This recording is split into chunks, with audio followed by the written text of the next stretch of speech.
Hello again, everyone. Welcome to another episode of the First 15 Coach Cast. As you probably know at this point, my name is Jared Dyke.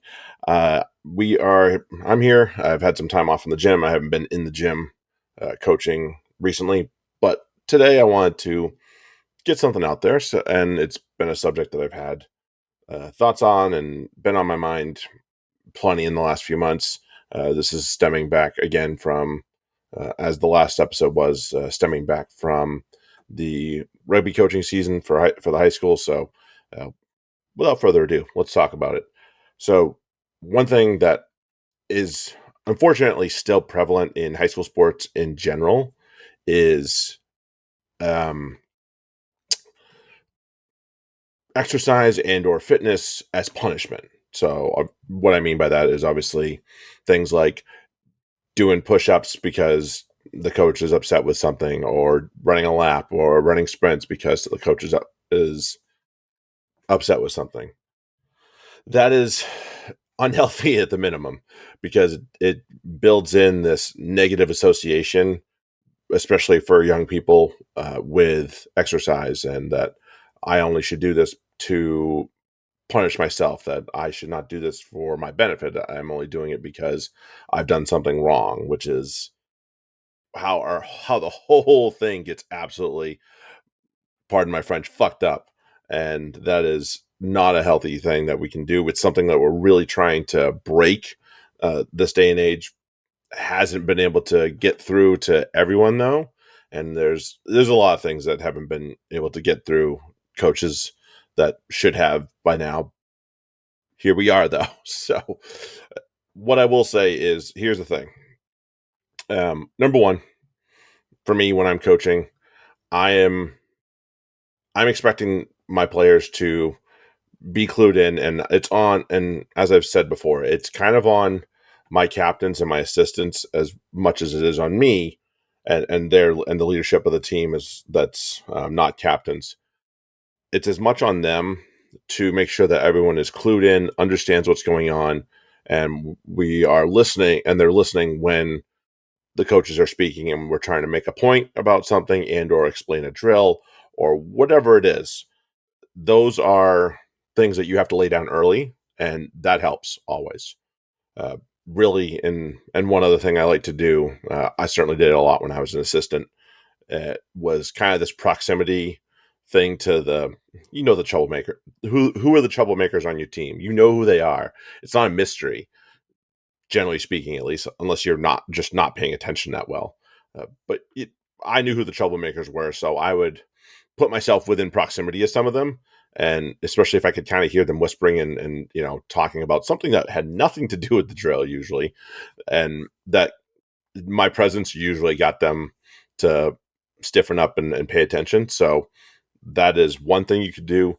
The other thing is, really, for me, what I tend to make a point of, with especially with the boys team, is if they don't want to pay attention, they're going to have to understand that they're the ones that are going to look like idiots on the field when they totally mess something up, especially if it's one person that's messing it up for everyone. They're going to be singled out. And, I'm not afraid to uh, put people on the spot when we are doing film review. And I know that's hard. That sounds like a harsh thing. But if done right, you make the point and make them understand, hey, remember when you were doing all this yammering during this drill, or while we were explaining this set play, and now you've totally bottled it, and you totally just put it in the trash here. This is why, and this is what happens. This is the result of that. So while trying to not be a total jerk about it, and I can really understand that, there still needs to be an association where, if you don't pay attention, you will mess up something else. And that's what it comes down to. And it's a hard lesson to learn in the game itself, and in a contest in itself. So I do understand the tendency to not want to do that. Again, though, we're in high school. We're not trying to wins can't be the main objective. It's got to be development of the people and the players and the athlete. It can't Wins can't be priority. Will wins come if you prioritize those things? Higher than likely, yes.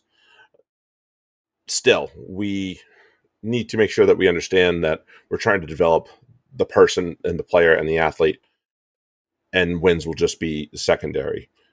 I always tell my boys, put in a performance and the result will take care of itself. If it doesn't, then that's just two really good teams on the day. That's how it is. So back to it. Yeah, make sure that they understand that if they're the ones not paying attention, they're the ones that one may not get picked for the team at all. There's 23 shirts that go on a rugby that go in for a rugby team, and if I can help it and someone's just being a total knucklehead, I may make them the 24th guy, which means they're not playing. They'll play JV, B team, second team, whatever you wish to call it. They won't play in the top team, the varsity team, the A team, and that's because of things like that. So that there's that.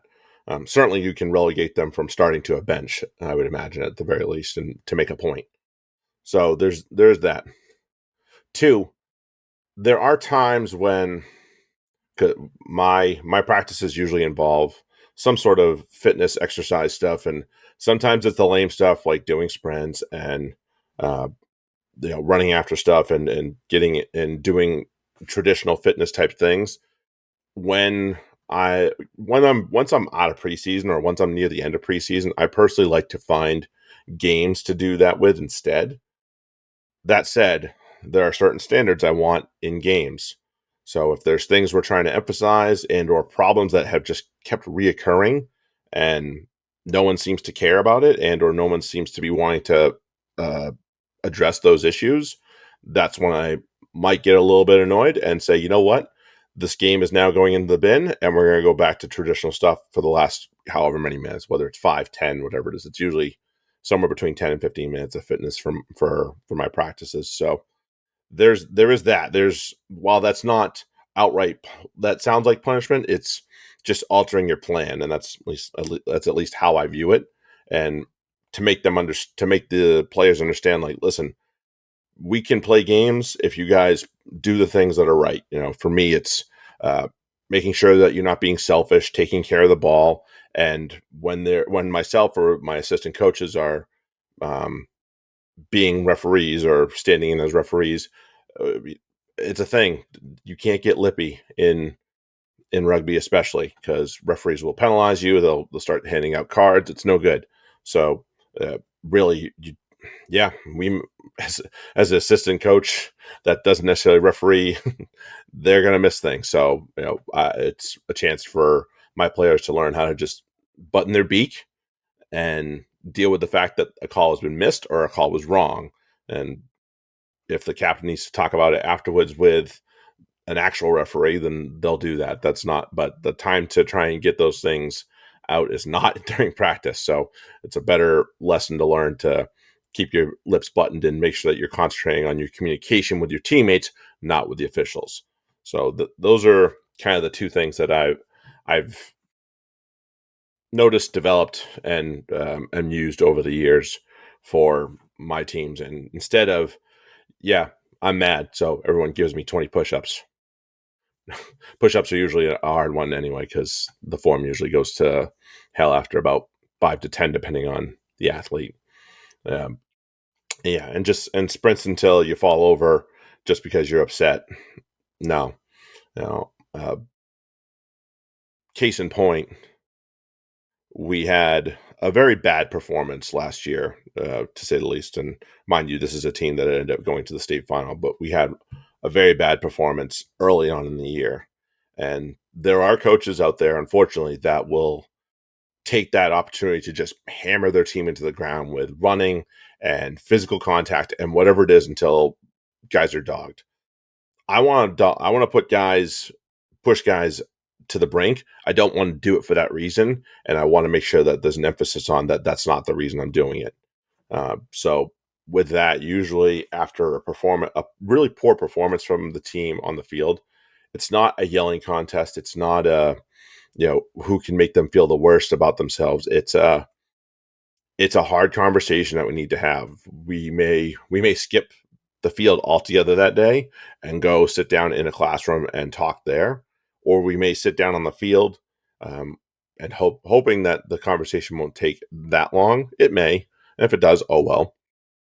And then still leave ourselves the room to go to practice. But in any case, we will all sit down and have a real hard look at ourselves and a real hard talk.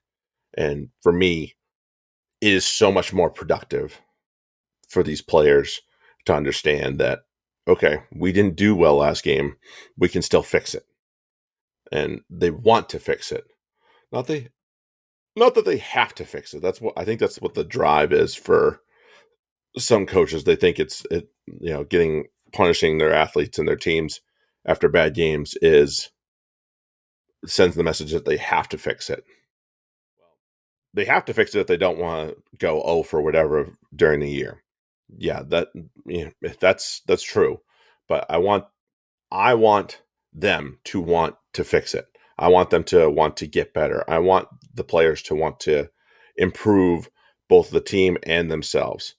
That's going to happen much more. It's going to be a much more positive effect for that purpose if it's just a heart to heart, a straight up, just honest conversation with the group. And if the end of it comes out that some people feel a little bit bad of themselves, all right, it's something I can address individually as well, and we can talk about it with players one on one. It's those types of instances. It's more about the communication that with both players as a group and players individually than it is about just trying to send a message because you're out of ideas other than just making them sprint till they puke. That's what I have for today about this whole thing. I hope everyone has been having a great summer, and I will try and be back sometime next week or the week after with a little bit more. I still have a couple more things going on upstairs, so that's the good news for everyone, or the bad news, depending on who you are. But thank you very much to everyone that listens and likes to takes my advice as much as they can. I'll talk to you all sometime soon. Thanks, everyone.